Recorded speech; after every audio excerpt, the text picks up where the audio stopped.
తిరుపతిలో మరోసారి కరోనా మహమ్మారి కలకలం రేపుతోంది. గత కొన్ని రోజులుగా ప్రశాంతంగా ఉన్న ఆధ్యాత్మిక నగరంలో ఒక్కసారిగా కోవిడ్ కేసులు వెలుగు చూడడంతో ప్రజల్లో ఆందోళన మొదలైంది. తిరుమల శ్రీవారి దర్శనానికి భక్తుల రద్దీ ఎక్కువగా ఉండడంతో వైరస్ వ్యాప్తి చెందకుండా వైద్య ఆరోగ్య శాఖ అధికారులు ముందస్తు జాగ్రత్తలు చేపట్టారు.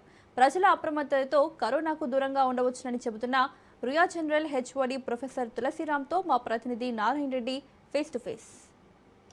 ప్రపంచాన్ని అతలాకుతలం చేసిన కరోనా వైరస్ మరోసారి ఏపీలో కలకలం సృష్టిస్తోంది. చాప కింద నీరులా ప్రవహిస్తూ కడప జిల్లాలో కూడా ఇప్పటికే 5 కేసులు కరోనా పాజిటివ్ కేసులు నమోదు కావడం అటు ప్రజలను కూడా భయభ్రాంతికి గురి చేస్తుంది. మరోవైపు ఇప్పటికే ఆ యొక్క కడప జిల్లాలో సంబంధించి ఆ యొక్క కరోనా వైరస్ లక్షణాలతో కూడా ఒక 2 మృత్యువాత పడినట్లు కూడా సమాచారం ఉంది. అయితే దీనికి సంబంధించి ఇప్పటికే ఆంధ్రప్రదేశ్లోని వైద్య ఆరోగ్య శాఖ కూడా అప్రమత్తమైంది. దీనికి సంబంధించి తిరుపతి జిల్లాలో రుయా ఆసుపత్రిలో కూడా ఒక ప్రత్యేకంగా కోవిడ్-19 ఐసోలేషన్ వార్డును కూడా ఏర్పాటు చేశారు. దీనికి సంబంధించి మనతో మాట్లాడడానికి Ruia HOD general HOD doctor Tulsiram మనతో ఉన్నారు. ఆయన అడిగి తెలుసుకుందాం. సార్ చెప్పండి, కడప జిల్లాలో కరోనా పాజిటివ్ కేసులు 5 నమోదైనట్లు తెలుస్తుంది. అదే తరహాలో మన చిత్తూరు జిల్లాలో అంటే తిరుపతి ఉమ్మడి జిల్లాలో కూడా ఏమైనా కరోనా కేసులు నమోదైన అవకాశాలు ఏమైనా ఉన్నాయా? లేవండి, ఇప్పటివరకు అయితే మనకు ఏమీ కేసులు నమోదు అవ్వలేదు. మన దగ్గర పరీక్షలు కూడా రెడీగా ఉన్నాయి. మనం డౌట్ వచ్చే కేసులు స్క్రీన్ చేయమని కూడా మనకు సూపరింటెండెంట్ గారు ఆదేశం ఇచ్చున్నారు. మనకైతే ఇప్పుడైతే కేసులు ఏం రిపోర్ట్ లేదు. మన దగ్గరికి అంత సివియర్గా కానీ మామూలుగా కానీ ఏం రావటం లేదు.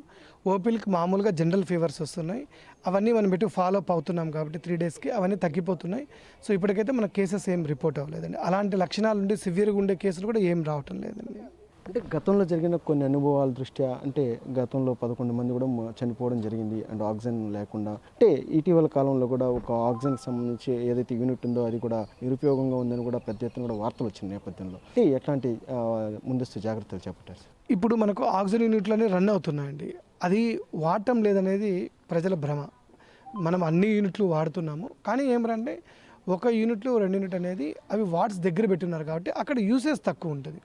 ఇప్పుడు మనం ఓటీలోనో ఎమర్జెన్సీ వార్డులో పక్కన ఉన్న వార్డులు అయితే 24 అవర్స్ వాడతాం, ఎందుకంటే అన్నీ ఎమర్జెన్సీ. ఇప్పుడు జనరల్ వార్డు అప్పుడు జనరల్ వార్డులు ఇవన్నీ కూడా మనం కరోనా వార్డు కన్వర్ట్ చేసాం కాబట్టి వాటి పక్కనే ఆక్సిజన్ పెట్టున్నారు. అక్కడ మనం ఏమంటే నాన్ రికవరబుల్ కేసులు, ఇప్పుడు నాన్ రికవరబుల్ కేసులు, ఏమైనా ఆక్సిజన్ అవసరం ఉండే కేసులు, ఆస్తమా కేసులు, సిఓపిడి కేసులు వాటికి పెట్టుకొని మనం 24 అవర్స్ ఆక్సిజన్ ఇస్తున్నాం. 24 అవర్స్ ఇప్పుడు మా యూనిట్లో ఉన్నాయి. మాకు దగ్గర 180 బెడ్స్ ఉన్నాయి. 180 బెడ్స్ విత్ ఆక్సిజన్ ఉన్నాయి.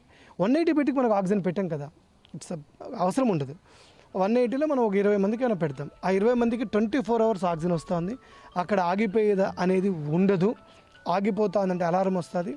అలారం వస్తేనే వెంటనే ఆ సిస్టమ్ ఉంటుంది. ఆ సిస్టమ్ వాళ్ళు అలర్ట్ అవుతున్నారు. ఇంతవరకు అయితే మాకెప్పుడు ఆ ప్రాబ్లం అయితే రాలేదండి. అంటే రాబోయేది కూడా వర్షాకాలం సార్, ఎలాంటి జాగ్రత్తలు తీసుకోవాలి, అదేవిధంగా ఏదైతే ఆ లక్షణాలు ఏ విధంగా గుర్తించాలి, దానికి సంబంధించిన ఇప్పుడు లక్షణాల వరకు వచ్చే కొద్దిగా మీకు అన్నీ తెలిసినవే అండి. మనకు మామూలుగా ఈ దగ్గు, జలుబు, జ్వరము ఇట్లాంటివే ఉంటాయి. బాడీ పెయిన్స్ అట్లా మెయిన్ ట్రావెల్ పోవడము, సివియర్ బాడీ పెయిన్స్ రావడము, హెడేక్ రావడము ఇట్లాంటివి ఉంటాయండి. అట్లా ఏమైనా ఉంటే వెంటనే డాక్టర్ని కలాలి. ఒకవేళ ఏమైనా డౌట్ ఉంటే వాళ్ళు వెంటనే మీకు చెప్పి పరీక్షలు పంపించి మందులు స్టార్ట్ చేస్తారు. దాంతో ఏం ప్రాబ్లం ఉండదు. ప్లస్ మనకు మందులు అవైలబిలిటీ ఉన్నాయి. మీరు అట్లా ఏమైనా డౌట్ ఉంటే రుయా హాస్పిటల్కి వచ్చారంటే పెడతారు. ఓపీ కూడా ఇంకా ఐసోలేషన్ ఓపీ కూడా స్టార్ట్ చేసేస్తున్నారు.